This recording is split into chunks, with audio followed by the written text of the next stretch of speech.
Welcome to the Fantasy Take TV podcast, the post AAMI series podcast, and we got a lot to discuss today.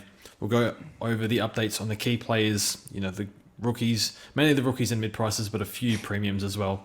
So super important week, and I think our teams have changed a fair bit in terms of mid prices anyway over the AAMI series, especially the forward line. So a lot to discuss, and we'll go over every game and those players.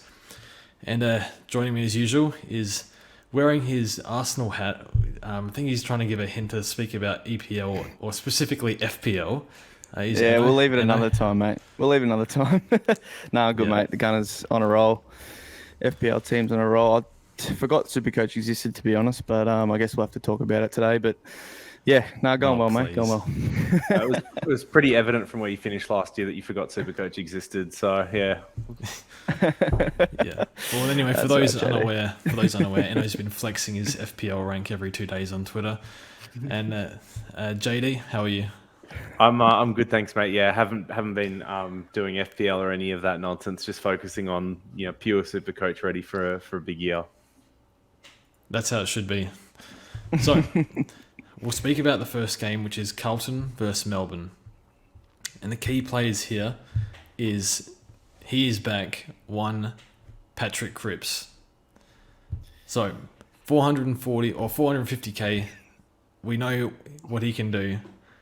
Can he keep it up is the question. So remember watching him last preseason, we thought probably take him out of our team and think he's done as a Supercoach pick, but he looks really good and the price is good. JD, are you enticed by Patrick Cripps at all? I mean, he's the Katy Perry pick of the year. He's hot and he's cold. He's yes and he's no, he's in, then he's out. I don't know, man. Like watching that game, for me, Cripps was the only midfielder that genuinely seemed like he was trying. It seemed like almost everyone else was in second gear, like Hewitt, Clary, Petrarca. But Cripps felt like this was like going 100%. Now, maybe he's just in such good nick that that's just his new cruising speed. But I'm not sure if this translates into the real season. It's pretty hard to trust him. And I guess at 454k, he has to be a keeper as well. So I'm still not quite sold on him. I think there might be some better other options in our midfield. Enno, what did you think of Cripps' effort? I mean, he looked the best he has for a couple of years, right? But I think you sort of said it, that he probably was in a much higher gear than the others. But look, I think he'll obviously outscore his price. It's just whether or not it will be enough. And with this way the structure's going, which we'll get to later in the week, you save a bit of cash there if you need to spend up elsewhere. So it's definitely on the cards. It's just I've been turned off too much from Cripps by George in my ear for the last 2 years. So. Oh, jeez. Well, so Cripps' time on ground used to be almost 90. I think it was 88, 89. On the weekend, it was down to, might have been 83, 82, something like that. So you'd think to get back to that 120 average, his time on ground would need to be a lot higher. So I don't really see that going up. It's at the stage of his career where, given his injuries and stuff, playing him max mid minutes with 90 time on ground just doesn't seem like a good idea. So what would that maybe cap his ceiling at, like 115? Look, even in 2019, we remember in the first half of the year he was unreal. Second half of the year, picked up an injury, was hot and cold. His average, I can't remember, but it wouldn't have been anywhere near what it was in the first half. So I think it's hard to see him keeping this up for the year. It could be one. That year he did get to 700k, which is pretty scary. So I could see him having a boom game like he did on the weekend, with that 160, even though he scored 4 goals, but still he was dominant at stoppage. So I think he can go 105 to 110 this year, and I'm not sure how long he can keep it up for, but he could have that spike game early, and we could be just, hoping he doesn't go berserk too much. So yeah, I could actually see him making 150k, which is a lot more than some of the rookies we have. So I think he definitely improved on last year. I'm thinking 105 to 110 though. So yeah, I don't think we're going to pick Patrick Cripps. I've thought about it. I'm probably the most open to it. But it's a bit of a tough one. So I think not in the top 8 mids. If you think he's going 110 though, you have to pick him at his price, surely. Well, 105 to 110. I think if he averaged 100 right, that it's a failed pick. Like, I think that's pretty bad. But if he's going over 105, then he can sit at M8 for most of the year until you're ready to upgrade him. At 450k, feels like pretty good value. I just kind of don't see him going back to 110. I guess you'd really have to believe that fractured back that was reported last year was really what was holding him back, and he's genuinely back to near his best. Yeah, I think that's enough on Cripps. But we can He move had 8 over tackles as well quickly, which is a really good sign. So anyway. Yeah. So move on to George Hewitt, 399k defender mid. So Hewitt, I like as a pick. I watched him pretty closely to the point where people were asking me about other plays in this game, and I was like, I don't know, I'm just watching Hewitt. So with Hewitt, I did see him tag Petrarca very briefly. By tagging, I mean he's kind of pushing Petrarca off the ball, not focusing on the ball rather than focusing Petrarca. But I think for 85% of the game, he was getting his own ball, had 31 touches or something like that. He's a good midfielder. He proved that in the back half of last year at Sydney. For his price, I quite like it. Is he top 6? I don't think so. I probably have him around the top 10, top 12, that sort of range, but he's so cheap. And we are in struggle town for rookies. So the role is great.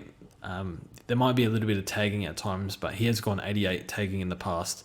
But I think they're going to free him up a lot more. And that's my view anyway. That's how he's been used in the preseason, for the most part anyway. So what are your thoughts, Enno, on George Hewitt? Yeah, you guys probably touted him earlier in the preseason as a possible pick. He just obviously been on a leash at Sydney for a while, because what I've seen the past 2 weeks, he actually has good ball winning ability, and he's pretty clean around the stoppage. So, like you said, with the rookie dilemma, mate, as the weekend went on and less rookies, or continued not to pop up, I was just locked him in even more at the price. Like, I don't see how you can't really go him at the value he gives you. So, yeah, for me, he hasn't really left my side at all. Yeah, I think definitely was a Hewitt fan beforehand, and the last couple of games have done nothing to take away from that. I think there's still upside in what he showed on the weekend as well. So he had the 33 touches, more handballs than kicks, which is a little bit worrying. But he didn't have any tackles and only 2 marks, and you'd kind of expect about +3 on each of those for averages across the season. And then I think the other thing that I really liked about his game was his disposal. I thought is probably the best in their midfield that isn't Walsh. I really liked some of his kicking, some of his handballs to release players.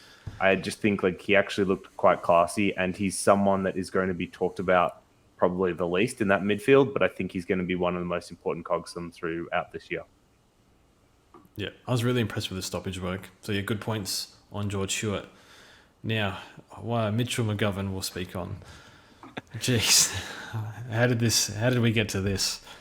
He's in playing intercepting sort of halfback, sort of third tall, that sort of role, with a few kick-ins. So I think he will score well. The role, he's a really good reader of the play, really good contested mark. The question is for me is his durability. I know you know what I'm like with injuries, especially with guys with injury history, but it's a mystery why he spent the last 20 minutes off the field. Is that a rest? Was he sore? I don't know. I'd love to know, but he wasn't on the injury report. So that to me is it's a minor red flag, but I'm sort of just guessing really. So, Enno, what do you think of Mitch Mcgovern? I mean, the role is perfect. Really, it doesn't really get much better.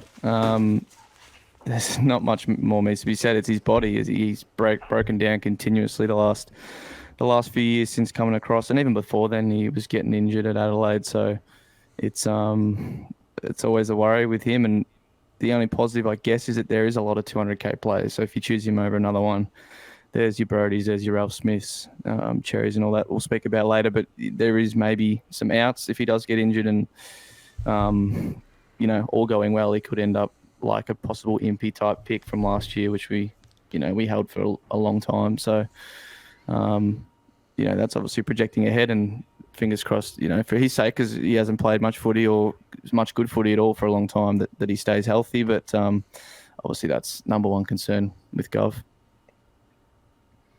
Yeah, what did his nickname used to be? Brackets, because the 11 on his back used to bulge. And I think that's probably the most pleasing thing about the McGovern we saw in the preseason. He's slimmed down, and I think the combination of that and going behind the ball probably does reduce some of that injury risk that he would have had playing as a slightly overweight forward.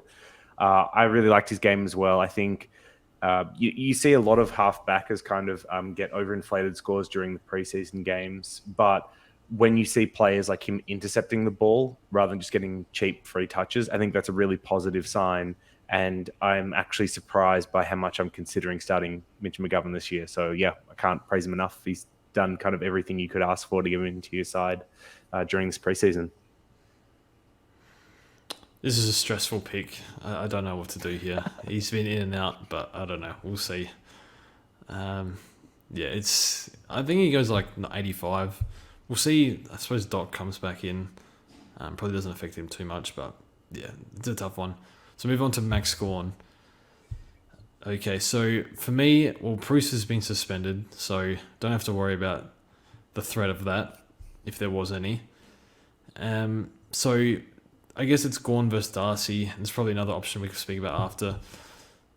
Max Gawn was really, really good. Again, second game in a row, he was just intercepting behind play. Dominant game. I think he's the R2. I know you're on Darcy, but I think Gawn offers a bit more durability and certainty. So, have you considered Gawn at all this preseason, Anno?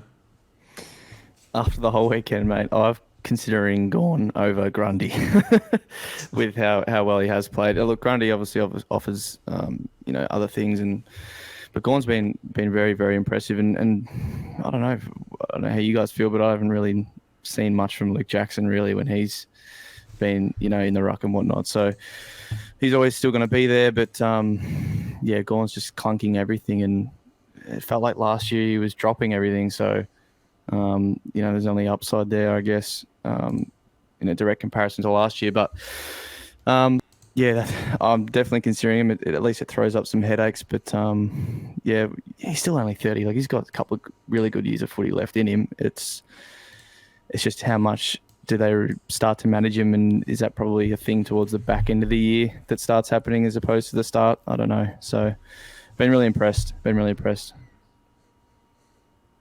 Yeah, I don't think there's much more to say than that. He looked really good. I think he had a game-high 9 marks, to your point about him kind of clunking everything that came near him this game, which we haven't necessarily seen from him in previous years. Had kicked a goal, had 15 contested possessions, was a very well-rounded game. And you didn't see, I guess, the main thing we're concerned about with Gawn, which is Luke Jackson kind of taking more of that mid-time, or at least him taking more of that mid-time affecting Gawn's scoring. Whether that persists into the year is still to be seen. But yeah, I think he's a very safe option. There's just not much value at his price. Is the only knock we've had on him, and I think that still holds true. Yep. So with Gawn, I think what's happening is with the rookies, and this sort of happened 2 years ago when we had no defender rookies as well.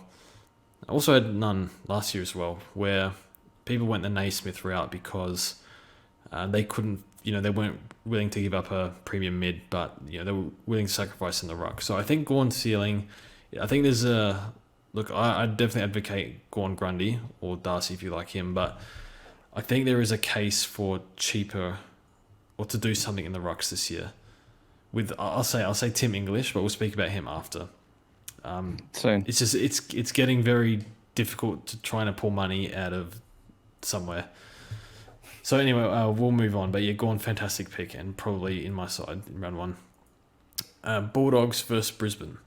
So first player is Jared Berry. I don't think we need to waste any more time. I think we lock him in. Anything else to say?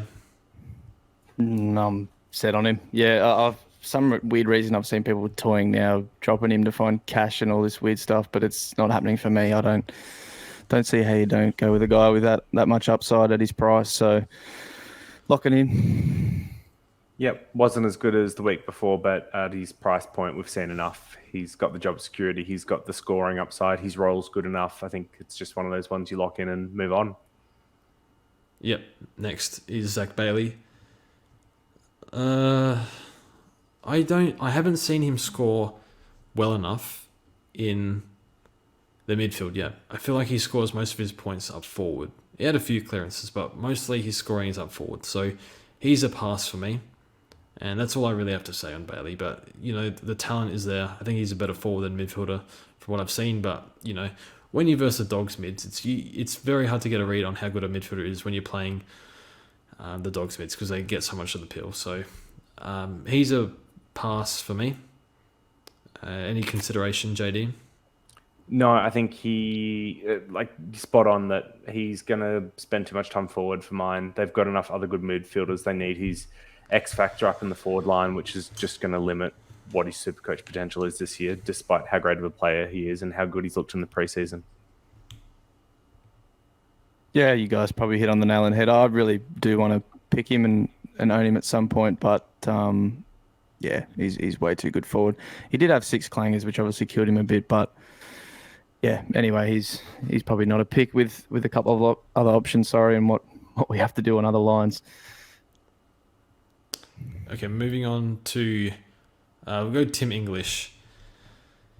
Okay, so Tim English has had a role change from ruck to forward and ruck to number 1 ruck and playing how Gawn does, intercepting.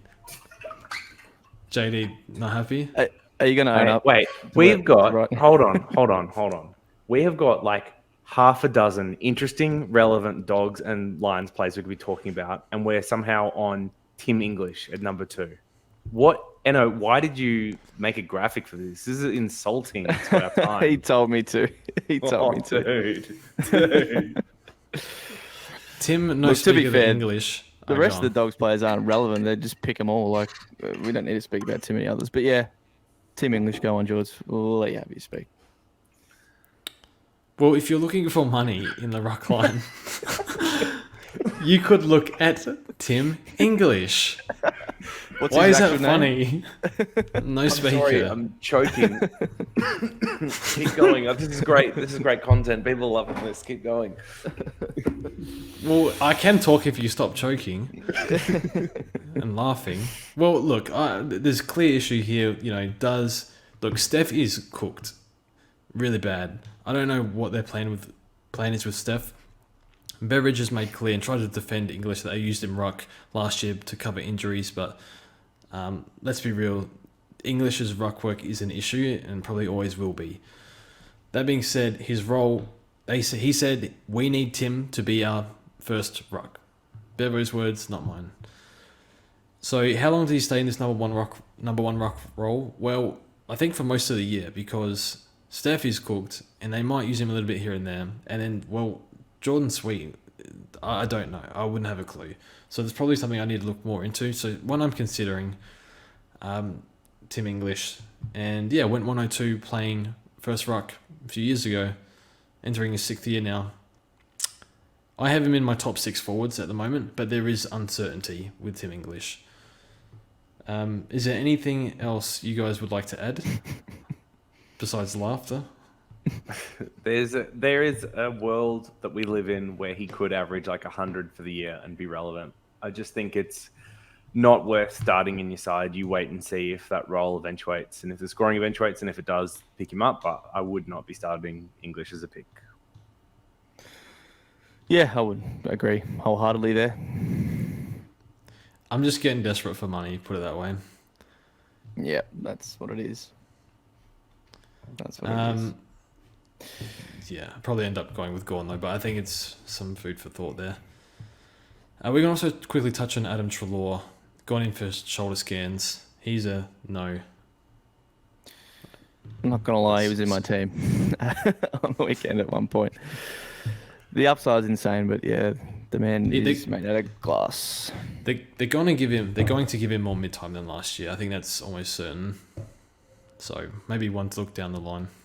Yeah, I guess like the only thing with that is that Libba wasn't playing. Who his best position is in the center, and they've also been like resting Bont an unreasonable amount forward during the preseason game. So I'm not sure whether or not he gets as many CBAs as he has been, or whether he gets pushed a little bit more out. I guess same with Dunkley, but one thing I took out of this game is that Dogs are going to be a black hole for Supercoach points. I think any team that comes up against them, especially if they don't win, they're going to struggle to have players ton up. I just think Dogs are going to suck up so many super coaches points this year. It's going to be insane. Yep. And then also worth touching on getting Coleman hamstring. There's no real point talking about him now, but restructure in defence with him out. Yep. So Hawthorn versus... Sorry, go on, JD. McRae, Dunkley, Neil, lock them all away. They're all great. Yep. So Hawthorn versus Richmond. James Sicily. This is not good. I saw low kick-ins. I saw key position defence. Now, key position defenders can score okay because I think a lot of modern-day key position defenders have to learn to intercept now. We saw that with Wiedering, Andrews, a few others. Although McGovern probably paved the way for these guys, or Jeremy anyway. So I saw enough to say no for Sicily. That being said, Hartigan might come in and he might be freed up, but I haven't seen it. So, plus his durability is not quite up to scratch compared to other options. So, I'm passing on Sicily. I don't mind it. I think I have him at around 95 for the year, just because I expect him to play more loose when Hartigan comes back. But no kick-ins, not many kick-ins, or as much as he had a few years ago, is a concern for me. Are you in the same boat, JD? Sicily hasn't been in my side once all preseason. That hasn't changed. I don't like his role. I'm worried about the other rebounding halfback defenders, and he's coming off an ACL.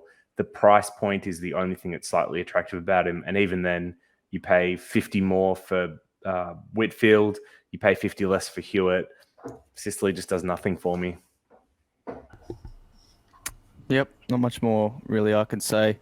I know you say Hartigan's out, but also a lot of the half-backs like CJ and Bramble and even Will Day. So all those guys aren't playing either, which who knows what that's going to be in a few rounds into the season. So yeah, not for me. I was only considering it just to squeeze some cash out. So yeah, he will get a lot of supply though down back.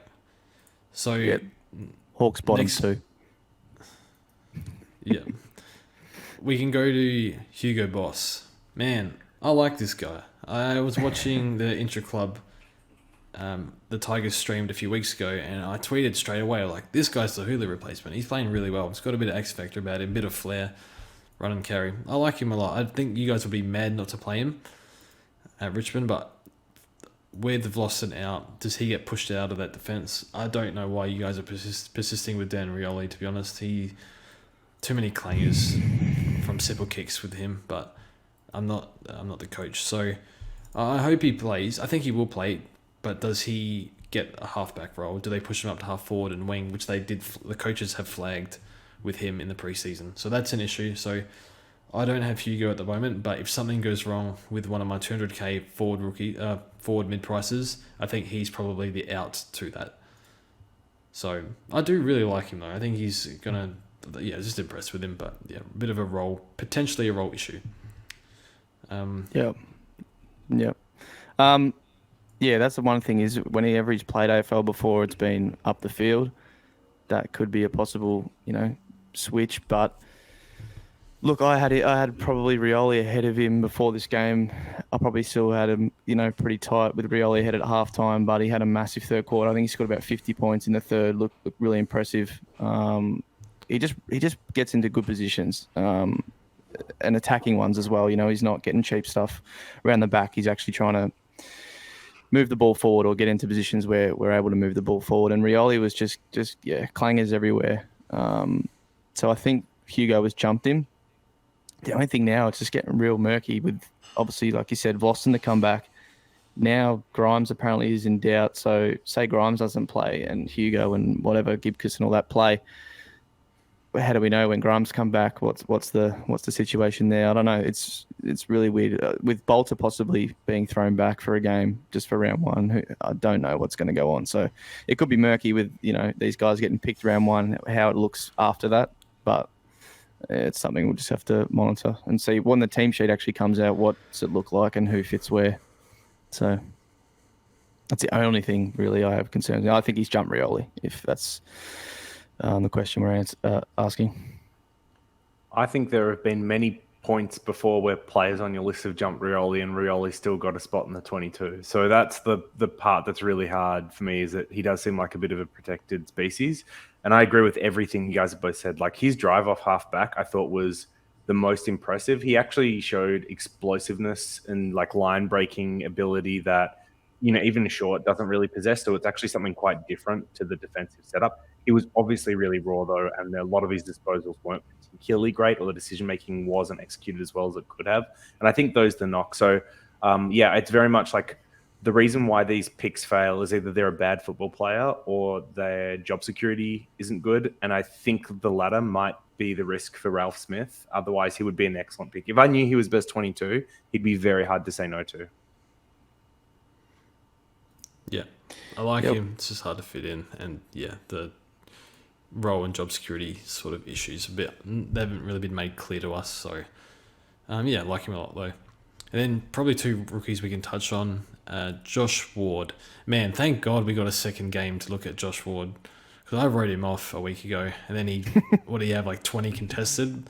Was the best player by a fair way. I was like, oh, better put him back in. So yeah, he's not one to pass on. It's worth noting that Titch was out and O'Meara was out, so maybe his mid-minutes do get reduced, but this is a good lesson, because I was comparing this year's draft to the draft from a few years ago, and the numbers that this year's draft, the top end has put up, are far better than the past few years, with the exception of 2018, and of course like your Rouse sort of times. So yeah. So I think you have to pick Ward. I would not want to go without him. I think he's going to make a bucket load of cash, and yeah, he was unreal. 20 contested possessions at 18 years old is pretty nuts. So yeah, 67 really impressive time on ground as well. Oh really? It's crazy. Okay. That's insane. Yeah, one I'm more than happy to field, and he looks like someone who could get to 400k for us. I was going to say, I think the only risk with him is that when O'Meara and Titch return, where we have seen Ward struggle a little bit is on the outside, and it's really interesting after this game. Do they continue to put him, back on the outside and have him develop there where he struggled a little bit in the past, or do they give him more CBAs on the back of this performance? Because I think if it's the putting him more outside route, like we could see him struggle a little bit to make that cash earlier in the year until maybe he gets more opportunity in the midfield or a spot opens up or whatever it may be. And that's the only risk with him at 180k. Yep.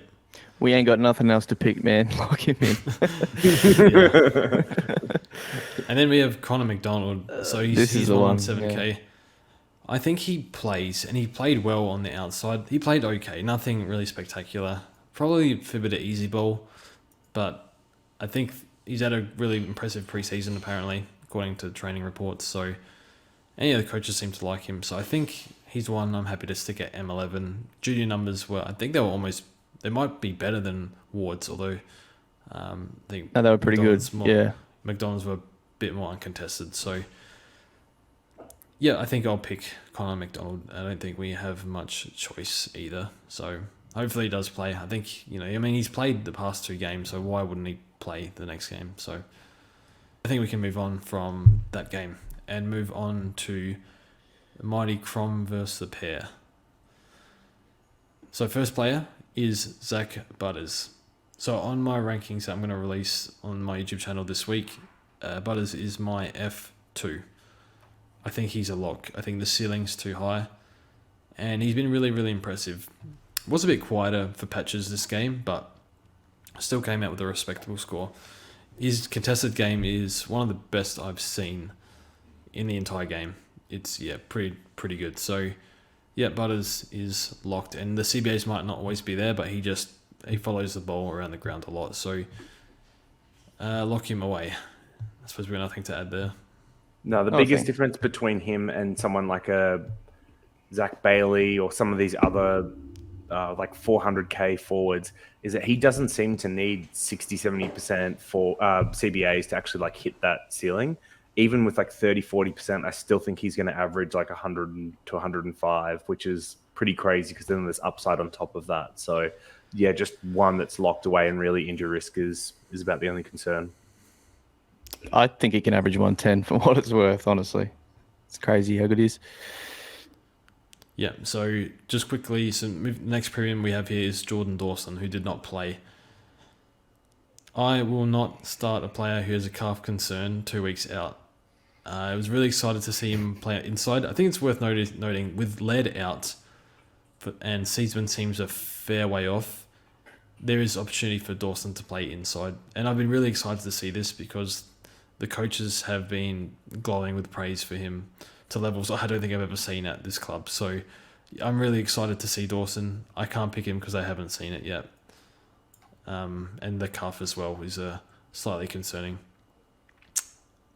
Yeah, we haven't seen him play. I think that's all I can say. JD, would you consider Dawson at all at this stage? I am most definitely considering Dawson at this stage. So yes, I agree with you. Calf complaint or strain or whatever it is that they've put him on light duties and then decided not to play him during the preseason. Result is a little bit of concern, but otherwise full preseason. I think I already had him as someone that could have been D1 this year as like a smoky breakout to D1 pick. And with Laird being gone the first month and a half, month to 2 months, that inside role is definitely going to be there for him. And it just feels like the type of pick where if you pick it and get it right, then almost no one else can get on. A little bit like Ridley last year, because his scoring will be so good that his price will get out of control pretty quickly and others aren't going to be able to bring him in. And that kind of can be a season-winning pick. So yeah, like that's, I guess, like the real temptation. The downside, of course, is I need to sideways him out after a few rounds, which wouldn't be great or ideal. But yeah, like I don't know. I feel like he could be a season winner, and it's like really tempting to pick him at the moment. Not tempted, Enno? I am. I won't lie, I am. I just don't think I'll go there. Yeah, we'll need more thought. It'll be a last-minute decision, but probably one I would lean more likely not to than to do it. Yeah, so Matt Crouch played okay. Time on ground always has been low. This is a pass. I need a stronger preseason. I think we can just move on. We've got to talk about the most important player from the Crom on this day. Hinge. Tony. Okay. Because you are a Hinge hater, and that needs to be known now. And I want to hear some. I want you to tell everyone why you're not picking Hinge, because I think this is the most interesting thing to come out of this game from the weekend. First of all, I am not a Hinge hater. Don't tag me as a Hinge hater. That is disrespectful. I like Mitch Hinge a lot. I think he's locked in the best 22. Played well on a wing. Now, how many shoulders has he done? 2 or 3? One in Brisbane. 2. Okay, 2. Oh, it might be 3 actually, because he's had like 3 seasons of like one game. Yeah. I saw a man with his hand on his shoulder around near half time. After that, he scored about 10 points in the second half, where he was quite good in the first half. Now, it could have been role, where he's just playing defensive side wing or fat side wing, where he was just hanging 30, 40 metres off the ball, just kind of just guarding space the whole time. He was. That's what I noticed. That's how he got the goal. He ran really hard on a fast play. He was just end up in the goal square. And then he was doing a lot of it defensively too, like getting back, spoiling and all that stuff. So, yeah, he's definitely locked in the 22. I don't know how good his scoring is, but okay, George sees man hold shoulder and he just runs away. No, I can't do it. And this is a problem because people so badly want to run Tuke Miller at M3, but there's no defender rookie. So I'm running 5 at the back. And for me, I think the injury risk is there, and it's going to put you in a really bad spot if it happens. And obviously, I'm being way too over the top. Over the top with these sort of things, but I can't do it. Wait, I'm worried about Dunkley said 2 shoulders, and you could not pay George any amount of money to get him out of his side. Hinge has done 1 more shoulder. He's like, I would not touch him ever. Was Dunkley holding his shoulder on the weekend? He's not taping it, to be fair as well. Okay, that's all I'm saying is that I really like him. I'm a big fan of Hinge. I'm just not a fan of the fact that he was holding his shoulder, and I don't want to run that on my field. He is 180k too. It's a bit annoying as well. Like you can't really be begging about what price we get, but yeah, that's obviously a downside. All right, Are you still picking him, JD? Pardon? Are you picking I'm Hinge? picking him, yeah. I mean, he's best 22. He's mature age. He's shown he can score like 80s and stuff in the past. So I'll take the injury risk. Like, yeah, I mean, it is what it is. Also think if he is playing fat side wing, it is a less contact role. So hopefully that means he'll actually be able to string enough games together before he potentially has to hold his shoulder again. It only took 20 minutes last year. He was subbed on, and that was that's rough. He's had a good preseason though, really strong. He's been tackling a lot, really hard. Do you know what the other thing is? Like, I watched an interview with him, and I really like him. I think he just seems like a river bloke, and now I want to root for him. And if I don't pick him in Supercoach, I'm going to be praying on the man's downfall, and I just don't think I can do that. Okay, yeah. I mean, no one's wants him to fail, but just you know what I mean. I'm a bit worried. I hope it's all good though. I know, anyone that's not my team's got to fail. That's basically how Supercoach works. Yeah. So move on to Josh Shelley. Oh my goodness, Joshua Shelley. I cannot believe he's our best player already. And I'm not even kidding. So no need to laugh at that. It's actually the truth.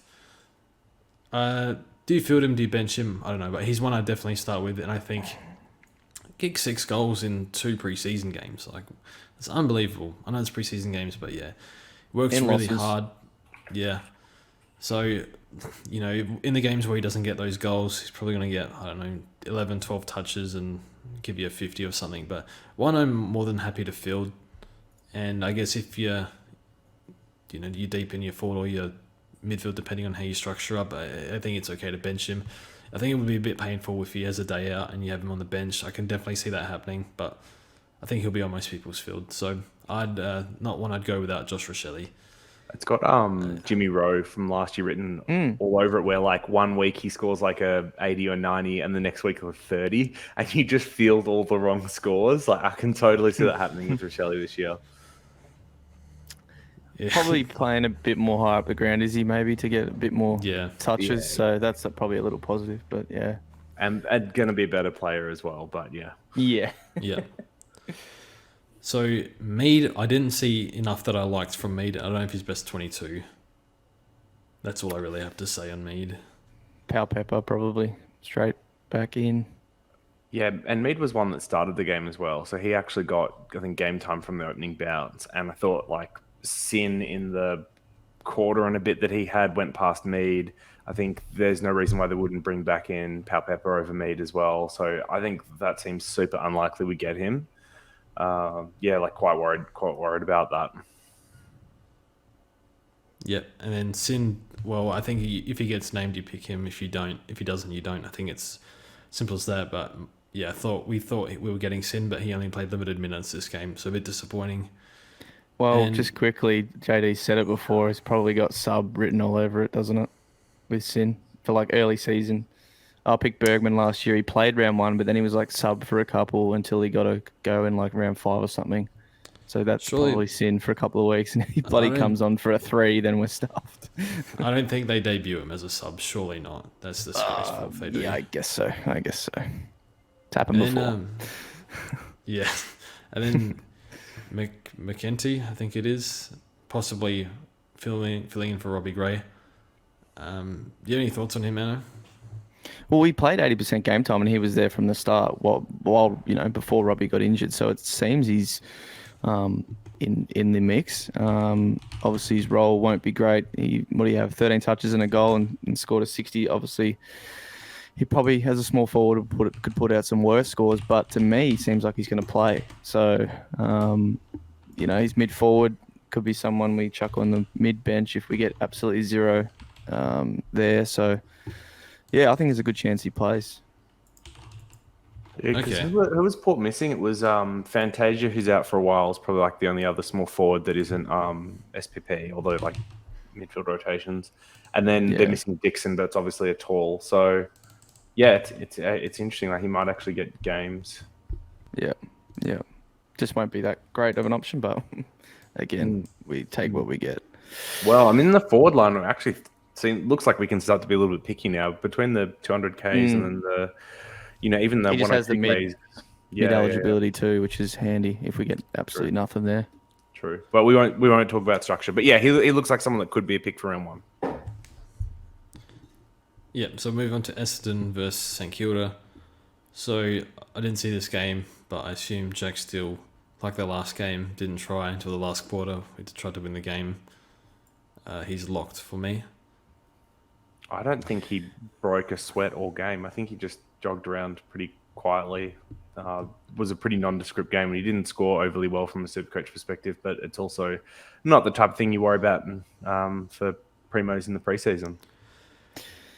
Nope. Check the first 5 games and just think to yourself, if you don't have Steele, what are you going to do when the Saints game's on? So the only thing is he doesn't have support. Again, Dunstan was his best man last year. He's gone. Clark's injured. Billings probably isn't support anyway. Zach Jones is out, so he just doesn't have much going with him. It's going to be bad, feel bad for the man. Probably trying to carry a team on his back for another year and be unsuccessful, but he'll do his best. He'll try his best anyway. At least we have Marshall, so see how he goes. Now, Jordan Ridley, your mate JD. He's not in my top 8 defenders at the moment. Which is blasphemy. It is blasphemy. That's blasphemous. We saw a Ridley that gets me pretty excited. So I went back and watched tape on him from after his concussion last year, and he just played man on man for the next 6 weeks, and then I eventually got tired of watching Essendon games and turned it off. But literally all those games he was playing accountable one-on-one lockdown roles on predominantly small or medium defenders, with almost no sagging off during that time period. And his kick-ins weren't particularly high during this period of time either. So it's 4 per game or something like that. And he still averaged 97 across that part of the year. This preseason, he obviously went and did the speed coach work that you've talked about, George. They've recruited Kelly to come in and take the more accountable role. And there's been talk both from him and the coach about him being able to sag off and play that interceptor, third man up type of role, which is, really plays into 2 of his strengths around spoiling and marking. And we saw that in the preseason game, even without Kelly being in the side, which I think is a really positive sign to me. It's a better role than what he had last year. The kick-ins were still mostly his, so you'd imagine he's getting something like 50%. So, yeah, I think he is going to be a very, very strong pick. And I would have him in my top 6 for sure. Oh, okay. Put a number on his average. Just another side bet. I think he's going over 105 this year. Okay. I think the really interesting one is Ridley versus Short, and I know I'm a lot higher on Ridley than a lot of the other pro fantasy community that really like Short, just because the scoring upside seems a little bit safer because it's without Hooley. But yeah, I think I'm really high on this role. I think you are going to see the improvement in the Supercoach score. It's really only an extra intercept mark or 2 a game, and he gets there quite easily. And I think if he's playing that third man role, then there's no reason why he can't do that. He's also coming into his prime when it comes to games played. So he played his 30 to 50 kind of game range last year, and now he's going from 50 to 70, and usually see players continuing to improve their Supercoach scoring right up until 70 plus. And then he's at a really good age as well. So 23, still growing into his body, should have upside from age as well. So yeah, I think there's just lots and lots of positives to point to him being a good pick this year that should continue to improve on his Supercoach score. Is he dependent on intercepts, or was he getting a few receives? What do you mean by receives? Handball receives, cheapies? Yeah, because they got so many players that can exit a defense. So he gets a bit of both, but I think primarily he's scoring, the improvement in his scoring is going to come from the intercepts and spoils. Okay. I think he had something like eight marks. Yep. 19 touches. I'll probably sit between somewhere in the middle of you two guys with it. I just think not a lot has to go right, but things obviously have to go right for him to score. But when they do, obviously the upside is massive. So yeah, obviously he's not going to be spamming in 12 kick-ins like he was for me last year. But yeah, I guess the natural improvement, like JD said, is definitely there, and all they've talked about freeing him up 1,000 times. So, yeah, the Ridley versus Short is probably one that is going to keep getting talked about. I was Ridley last week on the podcast, and I'm probably Shorty now, but they probably land somewhere pretty close, to be honest, in my opinion. Yeah. So 2 rookies. JD, you can probably speak about maybe Baldwin and Nick Martin. Yeah. So surprised me. I must say surprised me. So Kane Baldwin, I thought, was behind Aaron Francis to play for that third tall role at the moment. And obviously he got the start over Francis. Now, there has been some reports that Francis might have been nursing a groin or something like that. So there's a chance that in round 1, Baldwin doesn't get named. But I mean, like, he could get named as well. It's quite interesting. He was like a super talented youngster that could have gone top 10 at one point in his junior career, but then did ACLs in back-to-back years.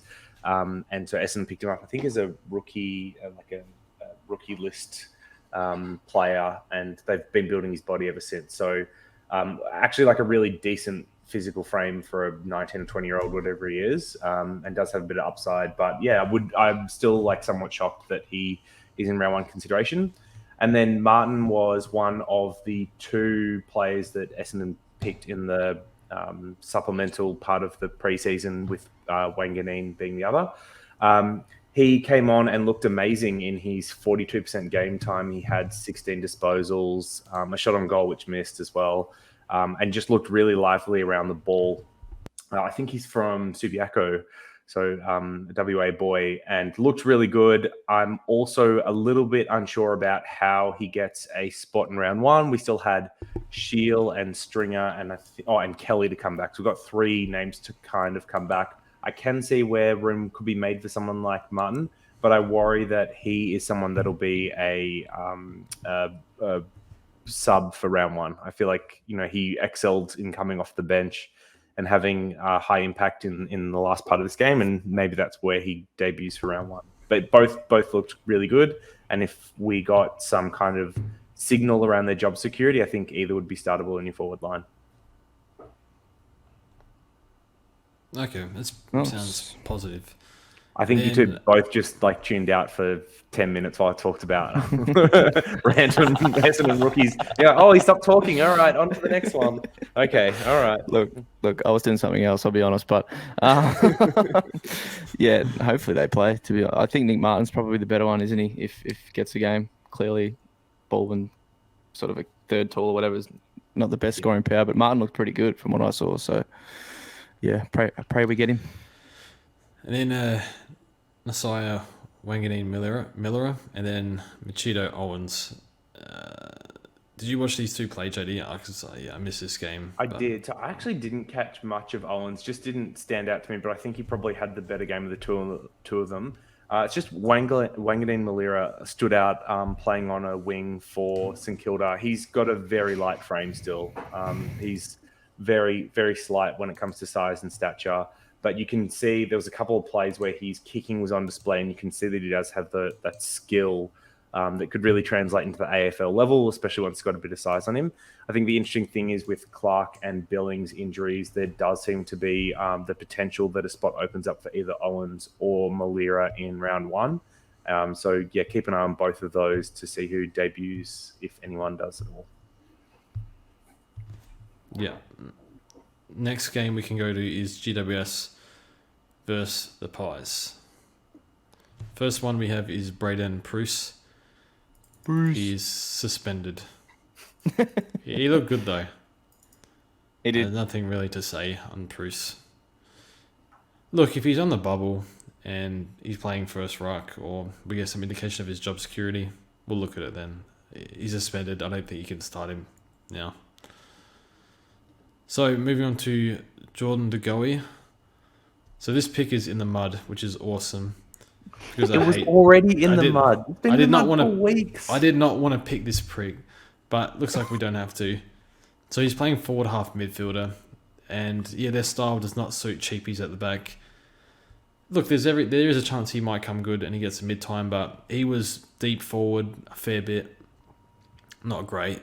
And yeah, I didn't see him run around getting uncontested marks like he was last year. So, happy days.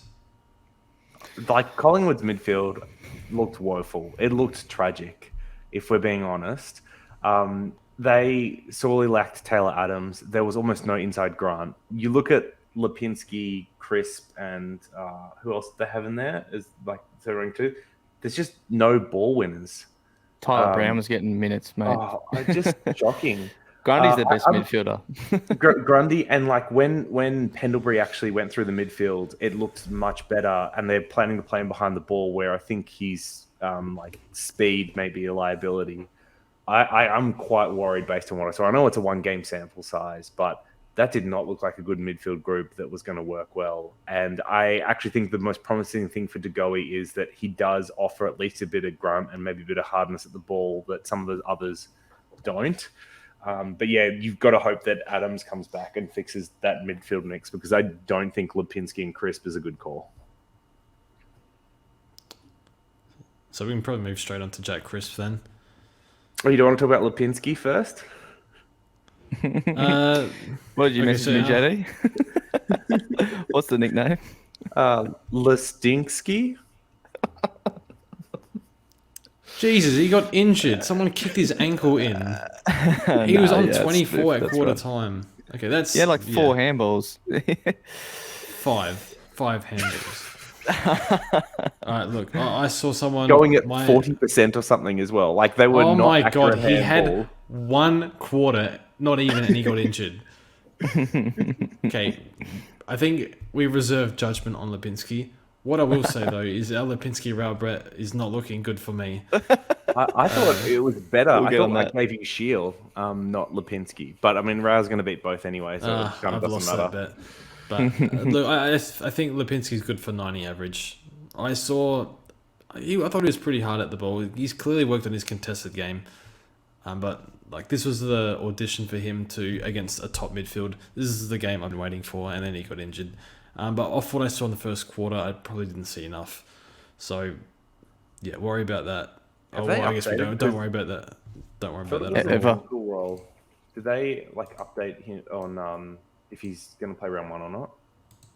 I don't know. No. You can't though off the injury. So move on to Jack Crisp. I like him. I think he racks up the pill. I think he used the ball pretty well on the weekend. He's in my team. Not because I wanted to pick him, but because of defender rookies. So yeah, he was kind of my next guy that I was going to pick. So I think he's safe somewhere between 105 maybe. I guess there's the chance at regression, but look, he was playing mostly midfield. He got a bit of the ball off halfback as well. I think you can't go too wrong here. You're probably going to get 22 games out of him again. Any interest in Crisp? Look, there kind of has started to creep up a bit. Hall's injured. Dawson's got a complaint. We're off a couple of the other guys, I guess, and especially when we've got some stressful defender rookies that you've harped on about. But it's true, and Crisp gives you that sort of security that you probably need. You don't need a primo going down when a rookie gets dropped as well in the same week. It's just you're going to get games out of him, and that's sort of what you're paying $570 for. So it's interest in him has crept up for sure, and he may make his way into my team in the next week. JD is not a fan. No, I mean, I think you're getting what you pay for with Crisp. 105 average is what you're paying for, and I think it's what you'll get. If you think about some of the players that went like 110 last year, it's like Petrarca was 111, Mills was 112. I think Wines was like 112 as well. And I just don't see Crisp as nearly as good as a midfielder as any of those. And I think if he can't win his own ball, he's relying on Collingwood's midfield doing well and receiving it on the outside. And what do you mean he can't win his own ball? He can so. What I saw didn't impress me. I think when the whips are cracking, that is not gonna play out well. I'm like happy to be proven wrong on this, but I don't think he had particularly high contested possession rate from the weekend from memory. Let me check. I don't think he looked great. He gets thrown around as well. is another thing. But I think you're going to get a 105 average out of him because he's got the opportunity and he's still a good footballer. I just don't think he's a Mills, a Petrarca, or a Wines, which is fine. Not everyone is, but that's like, if you're thinking he's going to get 110, that's who he needs to replicate, and I don't think that happens. So I'm like, you're paying for 105, you probably get that. I think he could go down as low as 100. It's just not an exciting option for me. Like, it's fine. I don't begrudge others for picking him. It's just not my cup of tea. Okay, so he had 8 contested out of 25, I think. So not the best contested rate, but still scored like, what, 110? I mean, I think you're asking for too much for a defender at the moment, because we have to pick some players. I'm not as high on Ridley as you are. So I like Jack Crisp. I think he's safe somewhere in the hundreds, and I'm okay with that. And look, I don't want to pick Lloyd, to be honest, but I'm picking Lloyd because I have to pick a defender. So Crisp falls into that category for me. So if you were trading off between Crisp and Lloyd, who would you pick? probably Crisp.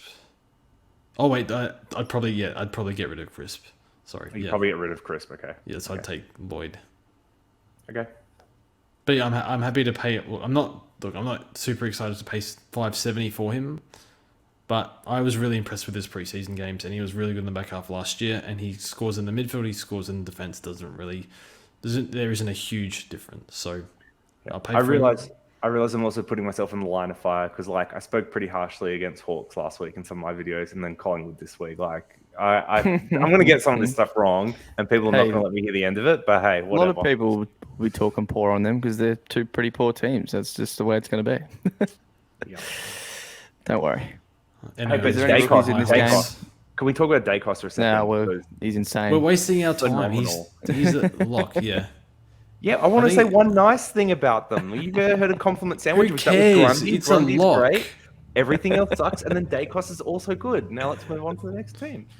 The only thing I'll say on Dacos is there's off chance he's defender keeper. There is off chance. Yeah, what's the percentage? About 5. I mean, there probably is. He racks the pill up ridiculously, but anyway, Yeah. it's not waste time. Oh, he had 31 touches for 100. Like, he's not being a keeper. Come on. Nah, he's outside. Okay, so Cogs lock, and that's all that needs to be said. Already We'll move moved on.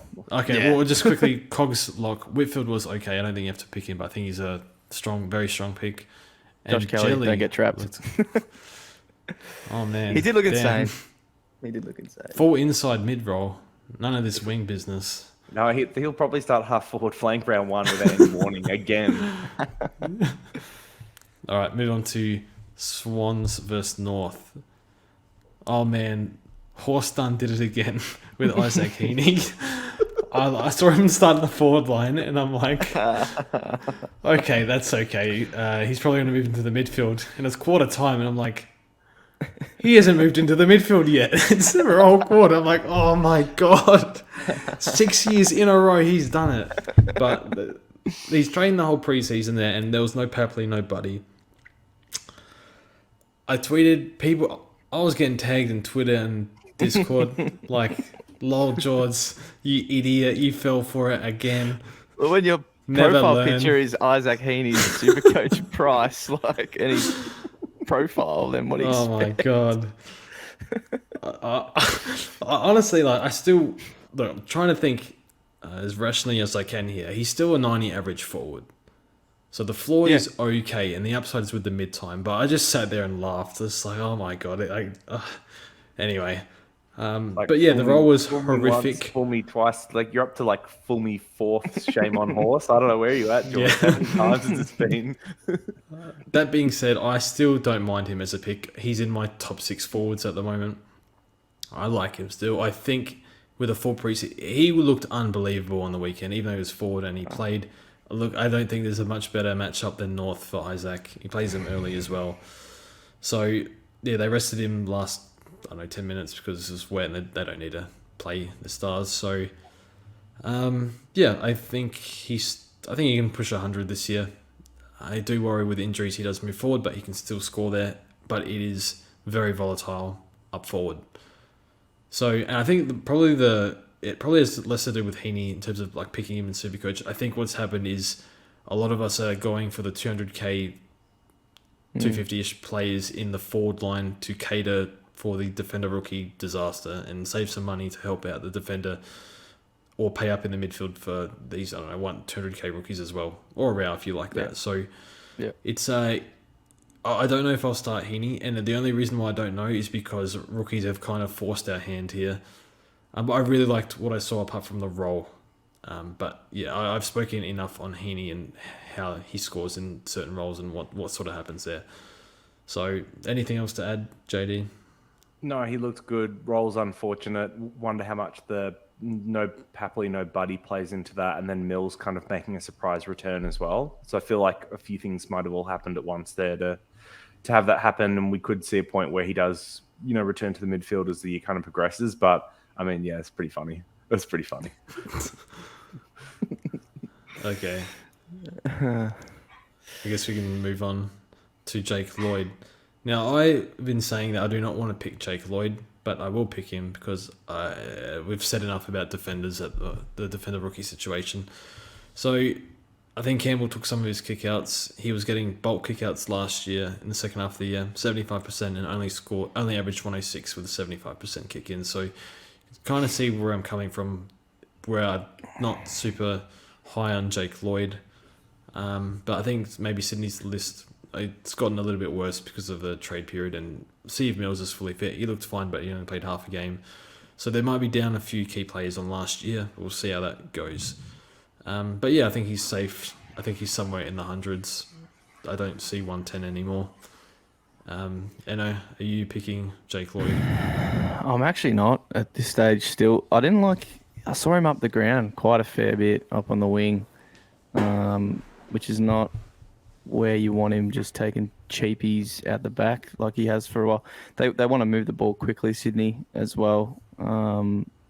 So they got Don Pike across, of course, and they want to play sort of that more fast attacking brand of footy. But look, yeah, he still probably averages around 100 for me. It's just, yeah, who else have we got to pick at this stage? If you're going with 4 or 5 primos down back, then he's got to be one of them. So we'll just see how that goes. No, he's not in your team, JD, is he? No,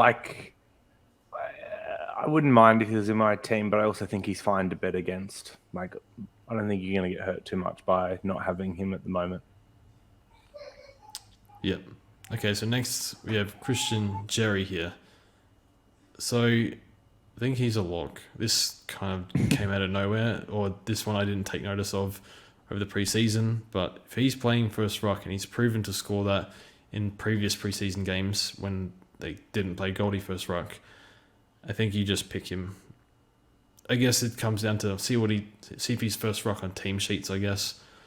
But they've used him in practice games as the main ruck. They've used him in the preseason games as the first ruck.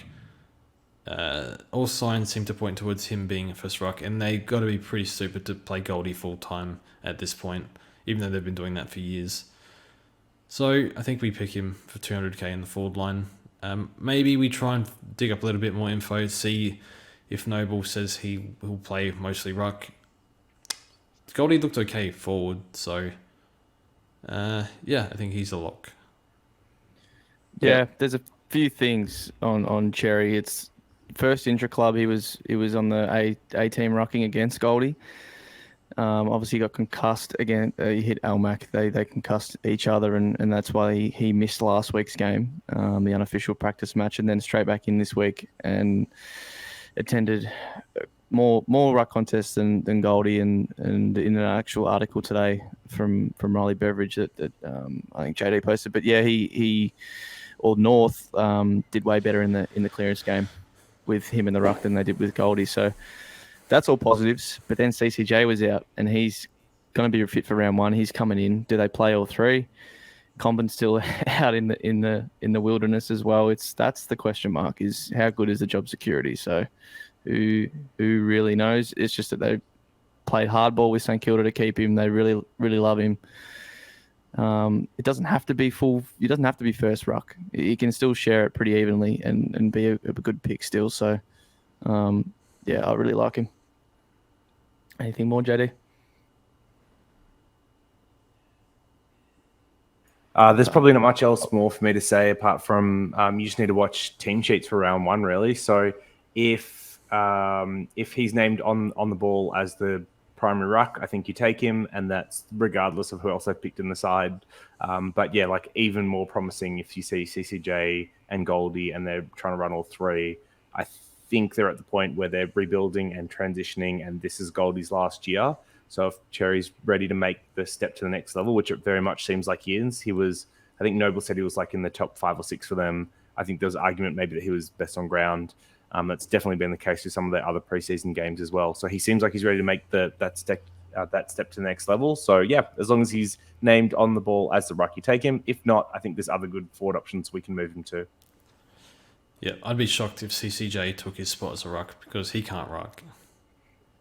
Anyway, moving on. Juan Francis. I would advise picking Juan Francis. Probably not as much of a lock as Dacos, but yeah, I think we just pick him. Callum Mills played half the game. I don't think you can pick him on his preseason, but if fully fit, I'd actually have Mills in my top 8. So one I think we can look at down the track. We got Dill Stevens. Looks pretty good. I like him. He got a little bit inside time, not a lot, but mostly wing. So, one I'm more than happy to field. I can see, 75 average from him, hopefully. And then Paddy Mccartney. Oh, I don't think we have a choice here. We have to pick Paddy Mccartney down back. So, yeah, he looks pretty. He was scoring really well in the first quarter. Sort of dropped away, but that's the nature of being a key defender. So, I think we pick Paddy Mccartney, and I think I'm happy to field him because he has intercepting capabilities, but it's going to be one of those ones where you get a 785 or a 35. So, there he goes. Moving on to Fremantle versus West Coast. What a game. Your mate, Okay, quick check. Look, JD, are you Darcy or Gorn? At the moment, I am Darcy. Okay, I know you're hot on Darcy. What did you think of Sean Darcy? Look, I will be honest. He did look very, very average in the first half. He was just lumbering around. He did nothing. He turned up to the rock contest. He was not caring. That was it. He did nothing. Yeah. Lob went down, and then Meek obviously got subbed in, and obviously he got more of a rest. He was just coming off with Meek, so he wasn't playing as much. He did spend some time down forward. He kicked the goal, but he looked much more interested for some reason in the second half. And look, to be honest, if you're getting 20 hitouts and 11 of them going down your teammates' throats, that's just, stupid numbers. Williams. So Nick Nat was playing too, mate. I don't think, he only had 18% of his hitouts, hit his teammates, so he wasn't great either. But look, the thing with Darcy is good rucks, he won't dominate against good rucks, it's clear. But how many of them are in the competition? There's about 3. So every other week when he's playing an average ruck, or some weeks, not great rucks, he's popping 160 on them. And that's what he's doing. He did it last year, and he'll do it this year. Now, we haven't really even got to his injuries concerns yet, but that's obviously always a thing with him. You see the knee strapped to the bloody moon, but I'm picking him. I don't care. I'm picking him. I mean, yeah, you look at his stat line and none of it makes sense. He had 47 DT for 95% of the coach. He had, I think, 8 touches total. Didn't take a mark. I barely tackled. He jogged the whole game. Like any slower, and he would have been walking up and down the field. His scoring potential is actually insane, and I think this is just him kind of getting through the game and going through the motions because he has had a pretty interrupted preseason and just getting through it fine rather than trying really at all. And I think he's just the player that could burn you the most of the rucks, could burn you more than Gorn or Grundy not having, which is the whole reason why we wanted to pick him in the first place. There's a world where he goes like 140 for the first 10 weeks, and then maybe he gets an injury and falls off or whatever, but he's priced at 700k and you're up 150 points on everyone else, and it kind of doesn't matter. that scare you, Jordan? Oh, and the other thing, like, I mean, this is a little bit into structure and stuff, but we do have like Cherry who'll get DPP in round 6. We've potentially got 2 like cheap rookie cover options for R3 as well. So there is like some safety nets built in that also make this a little bit more comfy. And of course, Tim English in the forward line. It's not happening. Look, I am still team Gorn at this moment. Or actually, I think I have English at the moment. One of the two. I don't know. I'll bitch out to Gorn, most likely. I'm by not the letting... way, by the way, if you're not in our Discord, like, single biggest plug, you have been missing George's steadily declining mental health through the last week as his team progressively implodes.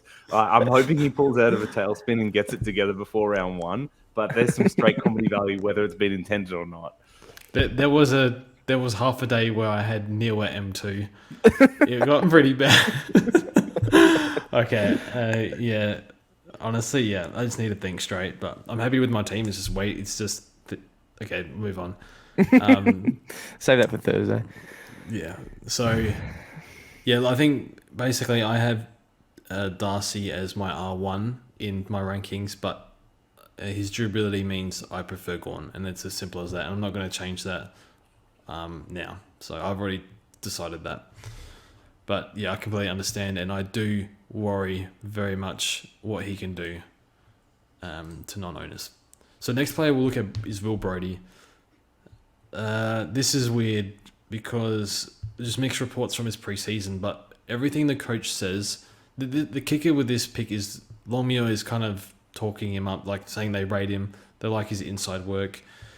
Fremantle mids and time on ground, I don't understand what is going on there. Brayshaw's still getting in this like 77. I'm like, really? I don't know. I feel like his endurance was always a strength. I feel like he could do more, but again, maybe they obviously know more than I do. So, yeah, Brody's time on ground is Nick Nat-esque. It was almost. 67, wasn't it? Yeah. That is Nick Nat numbers. But he scores very heavy like he did in the VFL. So, he's currently in my team.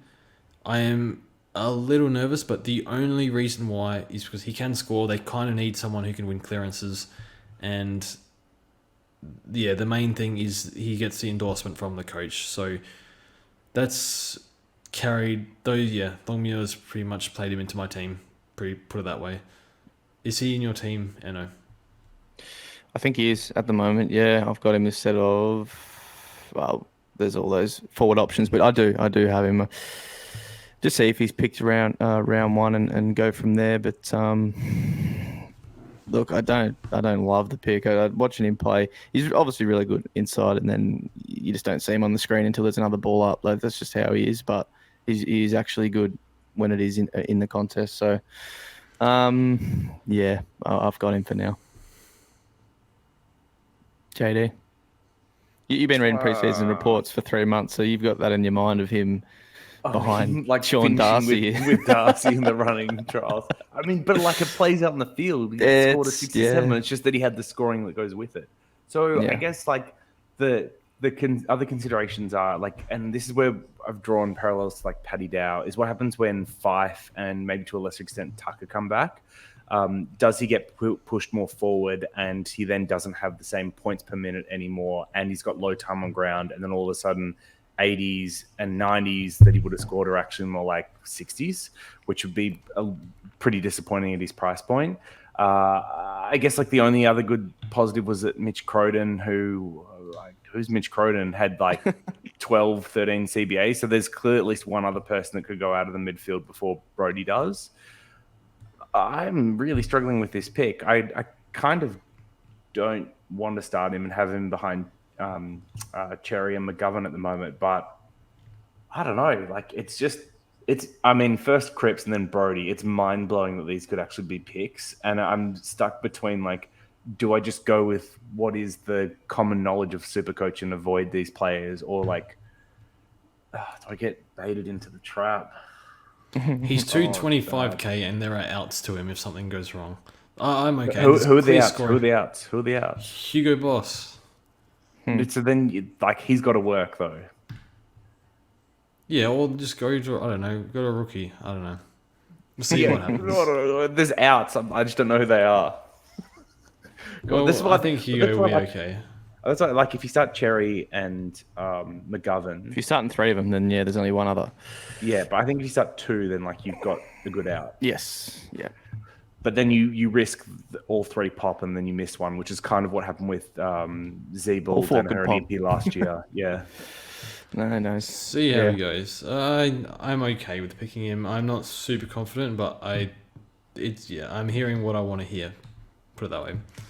So Hugh Dixon did nothing for the first half. Didn't get much supply, but worked into the game in the third quarter. I think I'm going to see Jake Waterman was out, so I don't know if he's best 22 or not. I think he's one I'm not planning for, but if named, then and Waterman's fit, I think it's okay to go for him.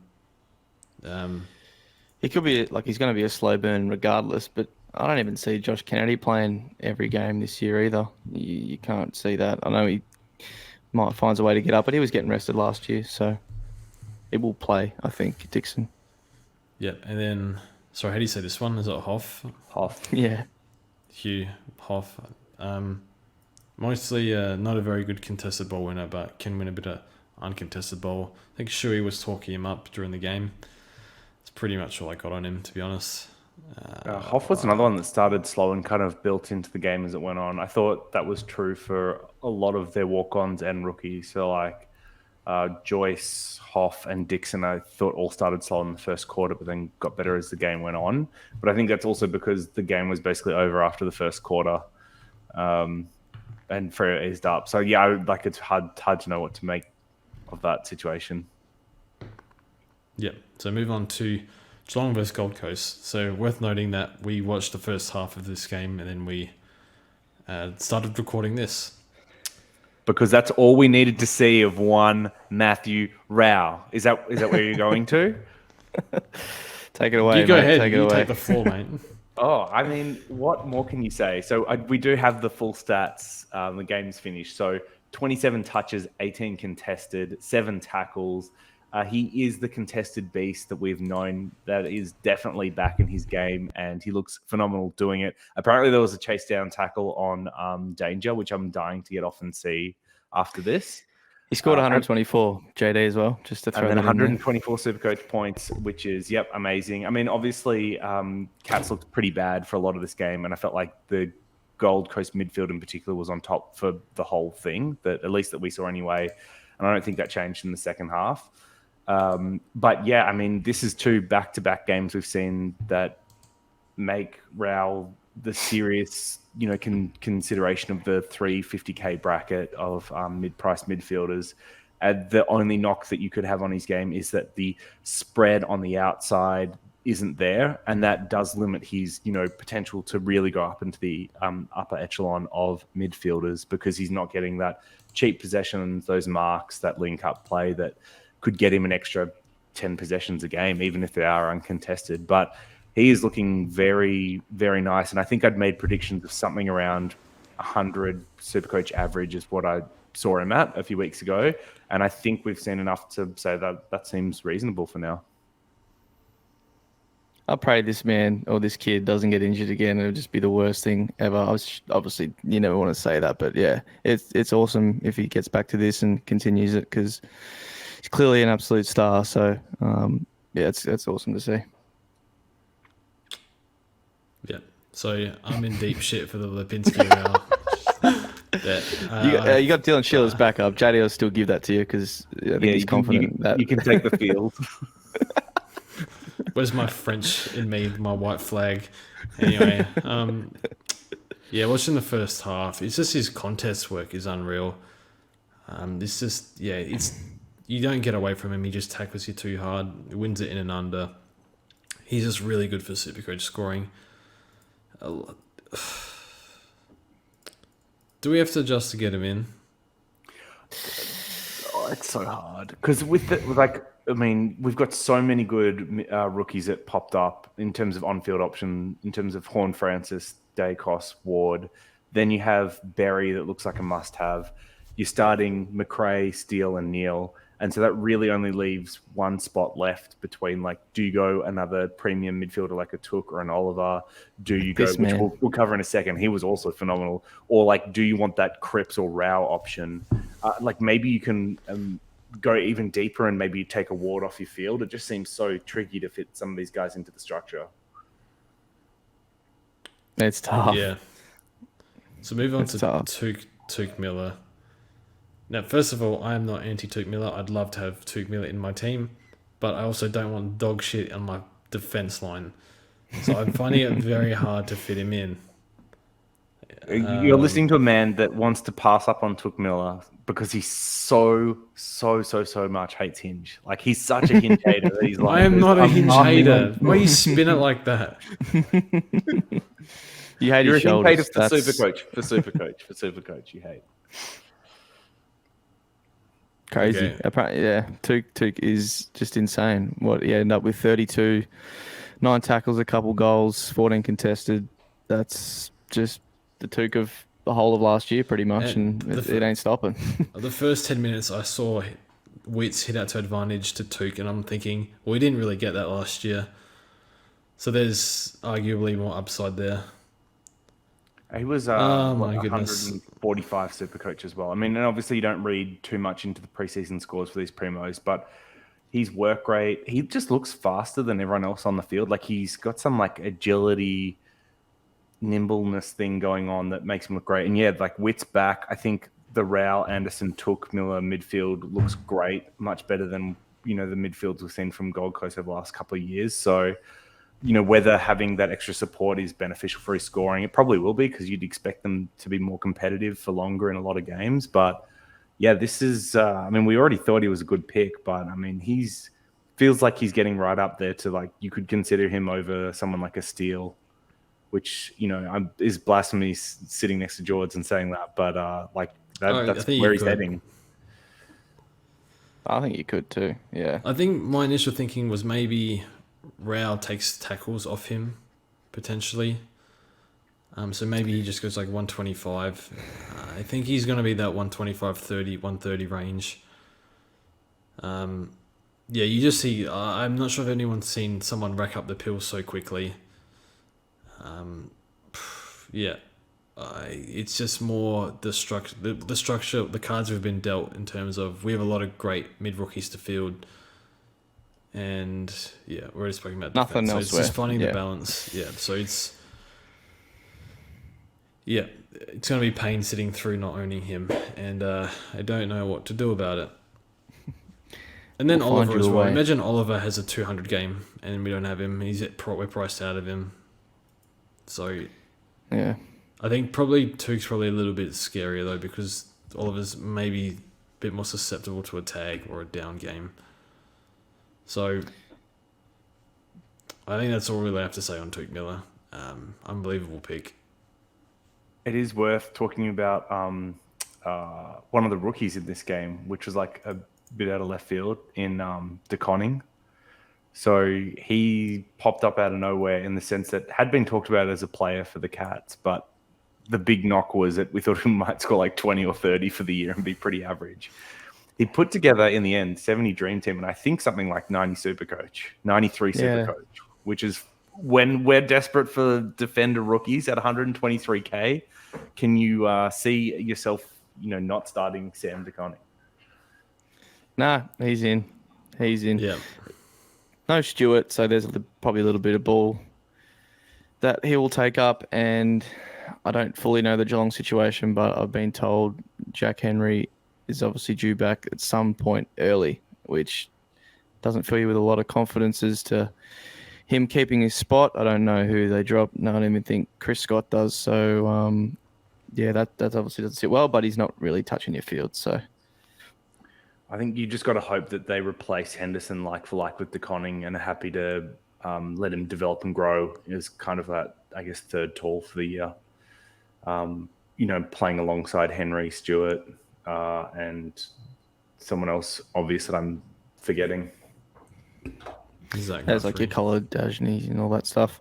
Cooper Stevens actually as well played a fair chunk of the game, 60 64 time on ground and ended up with 62 dream team. I think about the same super coach. So look, that's promising. I didn't catch much of it, so I can't speak too much. But use it 80% by foot, which is good too. And it just comes down to Chris Scott once again finding a spot for him over the likes of your Sean Higgins and all these old fellas. Geelong will probably go into the year still thinking they can do something, so that's probably not in his favour. And I see him probably coming in a later round during the season as a downgrade target, hopefully. So look, hopefully we get him to start, but I'm probably not confident on that. The big one to come back is Duncan, right? That could displace him from the team. Yeah, and I think Menegola's maybe a few weeks away as well. So not much else I can see. Rory Thompson came on second half. He's probably not best 22. That's about it, really. Yep, so I think that wraps up all the games for today. So I think later in the week we can do a different sort of thing, more or less discuss structure and whatnot. This Gold Coast game's thrown me off, especially Rao. And then, the reminder I probably needed on Tuke Miller. But yeah, it'll be interesting to see how we fit all the pieces together for our team this year. So I think we can wrap it up there. So pleasure as always, boys. Pleasure as always. Anna, sign off. See you, mate. We'll see you in a few days. Yeah. Good from you, JD, today. Thanks, George. Yeah.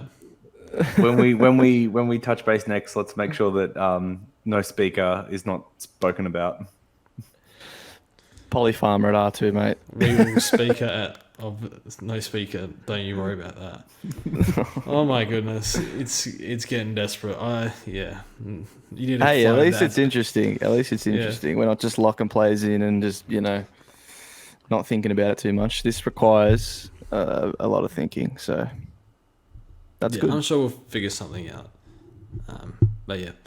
Anyway, we'll see you guys soon, and can't wait for the next one.